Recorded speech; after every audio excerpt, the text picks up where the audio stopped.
மகராசி நீங்களுமா? அரசியலுக்கு வரும் லேடி ரஜினி, அதிரடியாக களமிறங்கும் நடிகை அம்பிகா. வணக்கம் செய்திப்புனல் நேயர்களே. அதிகாரத்தில் இருப்பவர்கள் மனதில் போய் ஏறிப்பாங்கன்னு சொல்ல முடியாதுல்ல. நான் அரசியலுக்கு வர வேண்டும் என இருந்தால் அது நடக்கட்டுமே. எனக்கு அதில் எந்தவிதமான ஆக்ஷேபனையும் கிடையாது. நான் அரசியலுக்கு வந்தால் என்ன, வந்தால் ஒன்றும் தப்பில்லையே. சென்னை கண்ணகி நகரில் மின்சாரம் தாக்கி உயிரிழந்த தூய்மை பணியாளர் வரலட்சுமி இல்லத்திற்கு நேரில் சென்று ஆறுதல் கூறினார் நடிகை அம்பிகா. அப்போது பேசிய அவர், அதிகாரத்தில் இருப்பவர்கள் மனிதாபிமான அடிப்படையில் நடந்து கொள்ளலாம். மக்கள் வெறும் டிக்கெட் கிடையாது, கவுண்டர்ல போய் எடுக்கிற டிக்கெட் காசும் கிடையாது. உங்களுக்கு அடிபட்டால் உங்களுக்கு எப்படி வலிக்குமோ அதே மாதிரி தான் அவங்களுக்கும் வலிக்கும். அவர்களும் மனிதர்கள்தான். வெறும் எண்களாக அவர்களை பார்க்காதீர்கள். எல்லோர் மேலேயும் கொஞ்சம் வருத்தம் இருக்கு. நான் சொல்லத்தான் முடியும், நான் ஃபீல் பண்ணலாம். ஆனால் அதிகாரத்தில் இருப்பவர்கள் மனதில் போய் ஏறிப்பாங்கன்னு சொல்ல முடியாதுல்ல. நான் அரசியலுக்கு வர வேண்டும் என இருந்தால் அது நடக்கட்டுமே. எனக்கு அதில் எந்த விதமான ஆட்சேபனையும் கிடையாது. நான் அரசியலுக்கு வந்தால் என்ன, வந்தால் ஒன்றும் தப்பில்லையே என கூறினார்.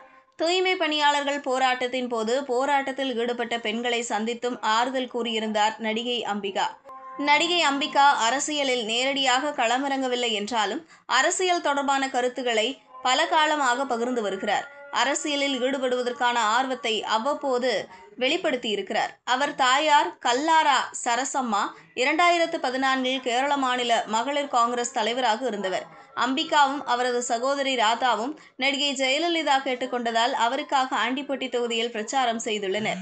2019 முதலே அம்பிகா நிச்சயம் அரசியலுக்கு வருவேன் என்று கூறி வருகிறார். அரசியல் நிகழ்ச்சிகளை உன்னிப்பாக கவனித்து வருவதாக கூறும் அவர், 2024 மகளிர் உரிமை திட்டம் குறித்து நடிகை குஷ்புவின் பிச்சை என்ற பேச்சுக்கு எதிராக அம்பிகா கடுமையாக விமர்சித்தார்.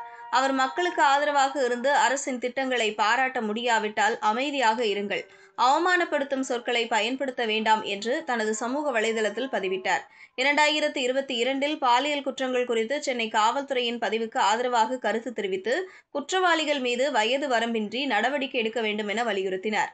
2024 சென்னையில் நடந்த பத்திரிகையாளர் சந்திப்பில் தேர்தலில் பெண்களுக்கு அதிக முக்கியத்துவம் கொடுக்க வேண்டும் என்று கூறினார்.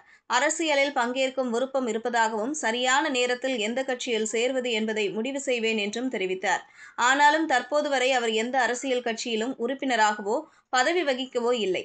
அம்பிகா அரசியல் கருத்துக்களை பகிர்ந்து சமூக பிரச்சினைகளில் தனது நிலைப்பாட்டை வெளிப்படுத்தி வருகிறார். ஆனால் முழுமையாக அரசியலில் இறங்கவில்லை.